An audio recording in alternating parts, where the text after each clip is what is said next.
All right, let's finish up this chapter. All right, so just to wrap up our little summary of our methods, it almost seems silly sometimes to do all the methods, right? Because, I mean, we always default back to NPV. NPV is our ultimate rule.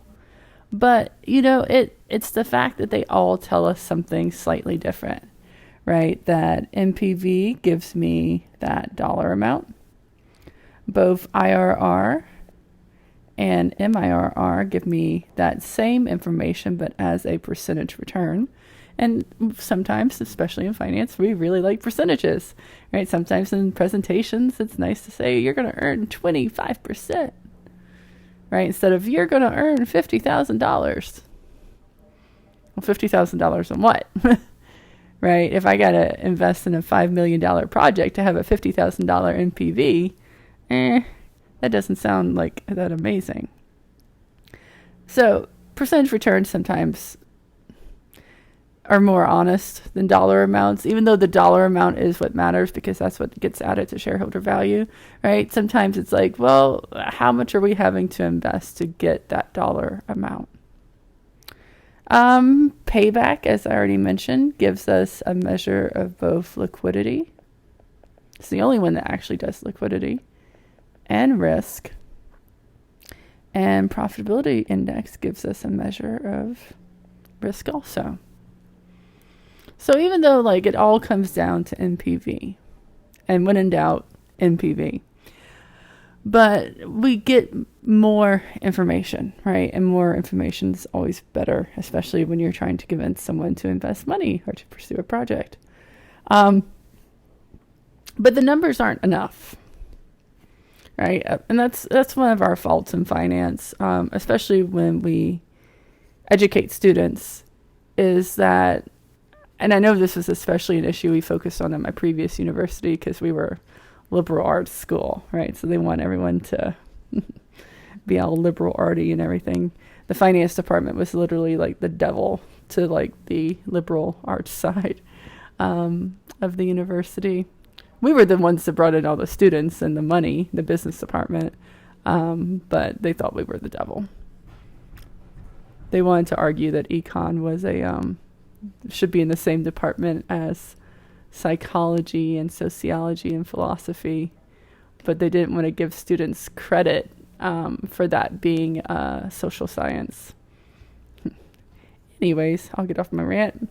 What I was saying is that we often don't develop soft skills in finance students enough. How to write up a report, how to present to your managers, how to communicate the analysis that you've done, right? You're great at doing the numbers, but then when it comes to communicating that, maybe not so great. And I apologize if you can hear that in the background. It's my washing machine. I didn't realize it would be so loud. Anyways, so it's not enough to just run the numbers and say, oh, we got a positive NPV. So 2 statements from your book that I literally just copied straight out, and I'll talk about them because I thought they were good statements. It says, quantitative methods provide valuable information, but they should not be used as the sole criteria for accept or reject decisions in the capital budgeting process. Quantitative methods should be considered as an aid to making informed decisions, but not as a substitute for sound managerial judgment. Here's the thing. It comes down to the fact that positive NPV projects do not grow on trees, right? They are not as popular and bountiful as the number of prickly pear cactus around San Antonio, let's say, or the number of taco trucks around San Antonio. They're rare, as they should be. The only reason positive NPV projects exist is due to imperfections in the market. Or you can think about it as gaps in the market, right? That there has to be something missing to have the possibility of a positive NPV project, right? And not only is your firm looking for positive NPV projects, Every other firm in your industry is looking for those same positive NPV projects. Firms maybe not even in your industry are looking in your industry for positive NPV projects that they can enter and pursue. These things are rare, right? And you have to be careful. It may appear to be positive NPV, like the Mighty Wings. It wasn't. And so it should all be approached with an understanding that you should be doubtful, I guess. Like it sounds bad to say you should be pessimistic about projects, but you should be cautious and ask yourself, why is this a positive NPV project? What is the driving force that's going to make this different? And your book gives some examples of companies that have, had these very large NPV projects that have been successful. They give the example, first of all, that patents and copyrights can of course help, right? Because it will delay other people from coming in. So if you can come up with something unique and patent it or copyright it before someone else does, that would be a reason to say, yes, this will be a positive NPV project because we have this awesome product. And not only do we have it, we can prevent others from copying it. They give the example there of a lot of pharmaceutical companies, which I'm not going to even try to say the name of the drugs. You've seen all the commercials. And then they give the example of Microsoft and Windows 10, right? That was revolutionary at the time, and they could patent it. They give the example of being first entrant into a new market with Post-it notes. Like, why are Post-it notes a thing? How is that a positive NPV project? To make little sticky pieces of paper. They were the first ones to do it. I don't know about you, but I buy the brand name Post-it notes. I spoil myself. I want the super sticky, kind of thing. And even though, of course, I carry my phone around, and of course there's like grocery apps on it, I still write my grocery list on a Post-it note because I don't know, I just do. It feels better. And then I stick it to the back of my phone. Oh, I'm lame. They give the example of Dell, being the first ones to sell directly to sell computers directly to customers. I know you're probably too young to realize that Dell was like revolutionary in that sense, but they were. It was amazing. It was a whole new way of doing business. They give the example of Southwest Airlines and having a superior staff in terms of training and everything. And Jesus Christ, what is going on with airline travel right now? Like, I am actually afraid to fly because I don't want to be trapped on a plane with crazy people. Anyways, the point being is these companies all identified and developed a source of their positive NPV. They identified an imperfection in the market, a gap in the market, an opening in the market, and then they developed a product to fill that gap.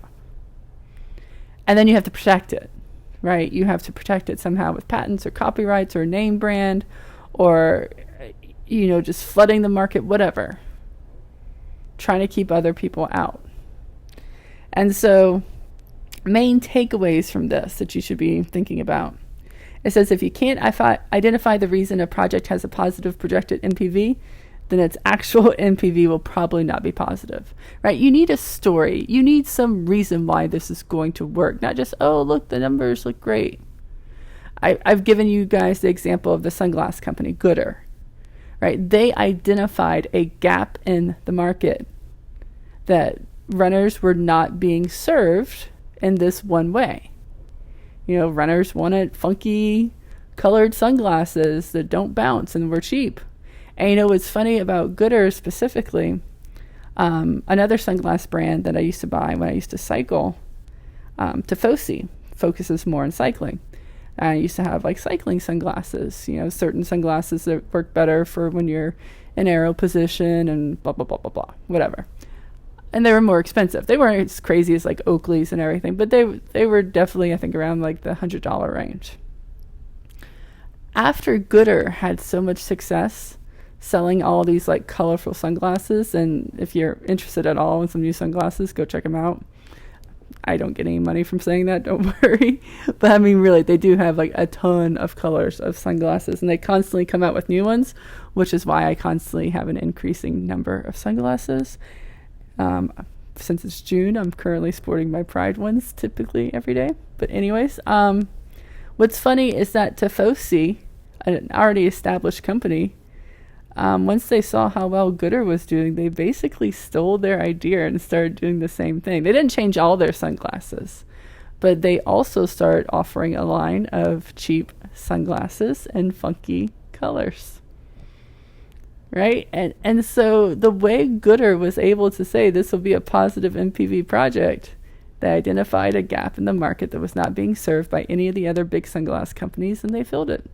And now other companies that were already established before them are copying off of them. Love it. It's a great, like, business story. Anyways, takeaway number 2. It says positive NPV projects don't just happen. They result from hard work to develop some competitive advantage. That's the big thing there. Positive NPV projects just don't sprout out the ground like weeds. You got to have a competitive advantage that is, going to create that positive NPV-ness. It also says some competitive advantages last longer, than others, with their durability depending on competitors' ability to replicate them. Tifosi is copying Gooder. Gooder seems to still doing fine. Tifosi doesn't come out with like the constant new colors that Gooder does. They don't. Not that Gooder's an offensive company, but they're very young, and they're very brash, I guess you would say. They actually did get in trouble once because they named a pair of their sunglasses, one of the certain colors was named in reference to celebrities overdosing on drugs. And people got a little like hurt over that one. But, they're an edgy kind of company kind of thing. And so they've been able to keep, I think, some of their competitive advantage in the market because of that. And because of how much they promote their brand on social media and support the running community and, all this great stuff. But, positive NPV projects may be positive initially, but when other competitors come in, they could turn negative. So you have to figure how to keep, that competitive advantage, how to keep others out. That way your positive NPV project doesn't turn bad. So just things to keep in mind, like real life kind of considerations that, it's not just as simple as run the numbers. Oh, look, positive NPV. Why? Why is it a positive NPV? If you can't tell me why, it's not a positive NPV. It doesn't matter. So when we look at actual real life actions taken by managers, right?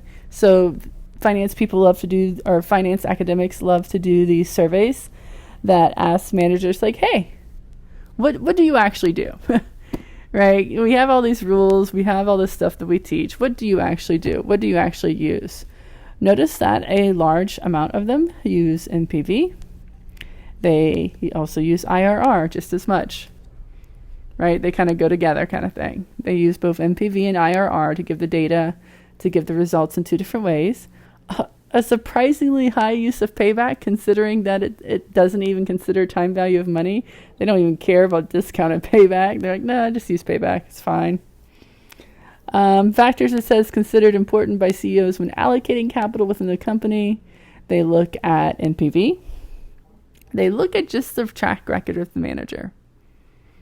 Because again, it's not just enough to have a positive NPV. And some managers are just going to be better at identifying positive NPV situations that are actually positive NPV and not just positive NPV on paper. Confidence in the project, timing of the cash flows, ability to protect their market share, right? Keep other people out.